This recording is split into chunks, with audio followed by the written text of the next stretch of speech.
No programa de hoje você vai saber o que decidiu o Conselho Estadual de Representantes da APUESP. Vai ver como está a luta pelo emprego dos professores categoria O. E vai saber o que é uma educação afroafetiva. Acompanhe. No dia 11 de novembro, foi realizada uma nova reunião do CER, o Conselho Estadual de Representantes da APUESP. O evento foi realizado na Academia Paulista de Letras, na capital paulista. Os participantes discutiram a conjuntura política e as formas de enfrentar os principais desafios que a categoria tem pela frente.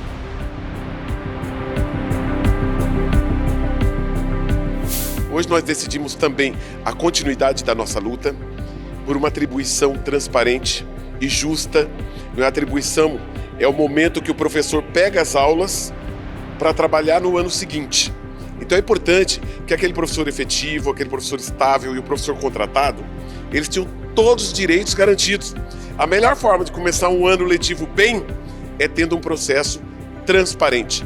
Em relação à atribuição, o Chico já mencionou, nós já temos uma ação questionando o artigo 7º da Lei 1374, que cria aquele novo critério lá da atribuição de aula. Já sabemos quem é o relator, é direto no tribunal isso aí. Semana que vem nós vamos despachar com ele o pedido de liminar para suspender os efeitos lá do artigo 7º da Lei 1374, que cria lá esse novo critério lá para atribuição de aula.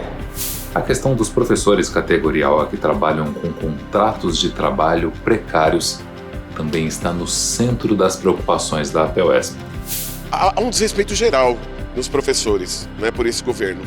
E em especial aos aposentados, que nós conseguimos reverter o confisco, e aos professores categoria O. Principalmente aqueles que teriam o contrato que ia vencer agora. Porque são professores que não são contratos temporários.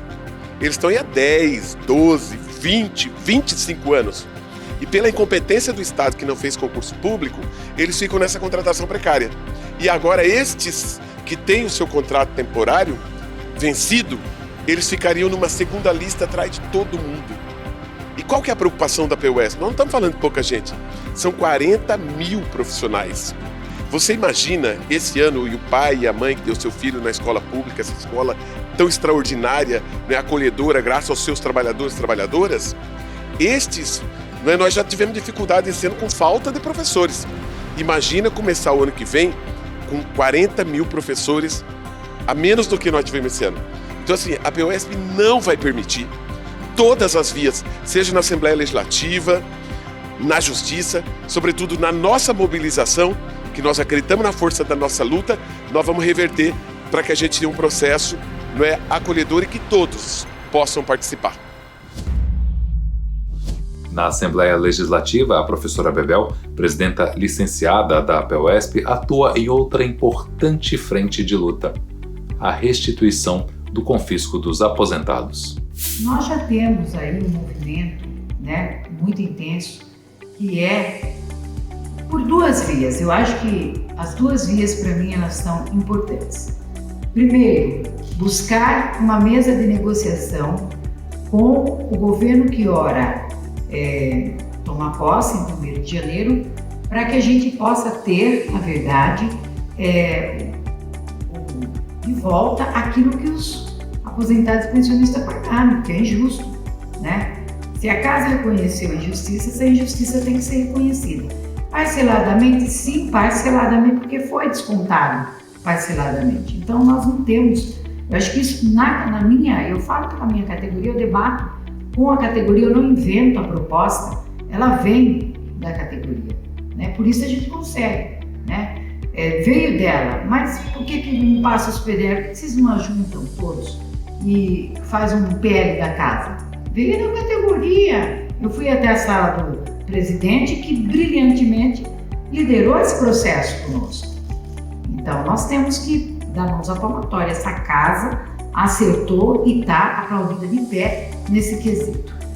Mas nós temos essa questão pendente, que é restituir aquilo que foi pago, Tanto pode ser pela via de negociação, como essa casa, ela pode pensar como judicialmente, mas nós vamos tentar a negociação. Acho que isso é imprescindível. Mulher, mãe, preta, soteropolitana de ascendência quilombola, professora, pós-doutorada, mestre, escritora e sócio fundadora da primeira escola afro-brasileira do Brasil. Esta é Bárbara Carini, que no Dia da Consciência Negra nos traz um fundamental conceito de transformação para a educação do país. O Dia da Consciência Negra celebra não apenas uma memória de um homem, uma memória de uma luta, mas a memória de um movimento, de movimentos de luta que vão desembocar em direitos, em acessos, né?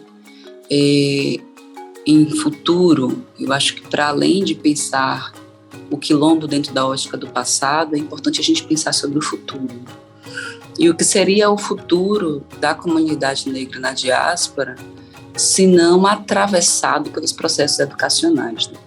A gente não consegue pensar numa dimensão emancipativa, emancipatória, negra, no Ocidente, se a gente não pensa a ressignificação das nossas memórias por meio de uma base educacional que traga uma narrativa outra, não a narrativa do opressor, não a narrativa eurocêntrica, não a narrativa que nos coloca num lugar de subalternidade, de subserviência programada de 4 séculos, dentro de uma linha do tempo histórica humana de 350 mil anos. E, de modo altamente dissimulado, o Ocidente abre mão de milênios de historiografia para abraçar uma narrativa de 4 séculos que nos coloca em um lugar de rebaixamento existencial. Essa memória, essa violência de passado, ela é muito presente nos livros didáticos ainda hoje. A gente tem uma série de alterações, felizmente, né? Ao longo dessa última década, dessas 2 últimas décadas, né? No Programa Nacional do Livro Didático, no PNLD.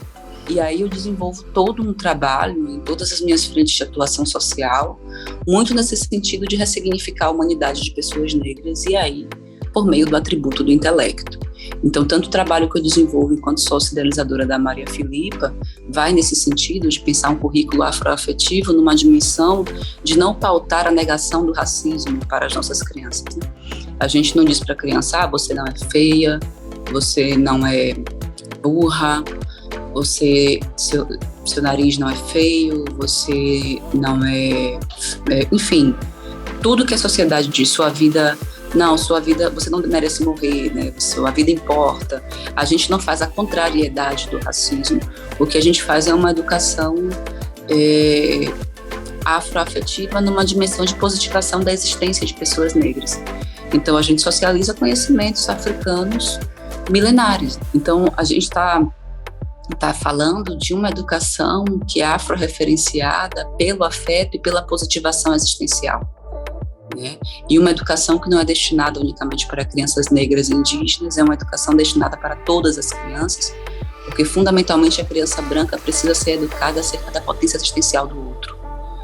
A gente não consegue avançar socialmente se a gente apenas empoderar crianças negras e indígenas acerca de si, e as crianças brancas seguirem sendo formadas socialmente para acreditarem que elas estão no centro do mundo.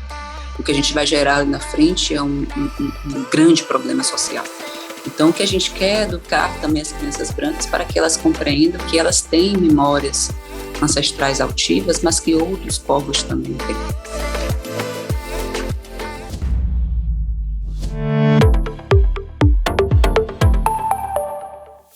No dia 25 de novembro, o governo estadual inaugura um novo museu nos Campos Elíseos, o Museu das Favelas. Sediado no antigo Palácio dos Campos Elíseos, o novo espaço contempla as manifestações culturais das periferias, favelas e ocupações, estendendo seu olhar até os povos ribeirinhos e quilombolas. A cultura de um povo é produzida em todos os lugares, e é por isso que esse novo museu foi criado. O Educação na TV de hoje fica por aqui. Para saber mais notícias sobre o mundo da educação, acesse o portal da APUESP. Até a próxima semana. Tchau.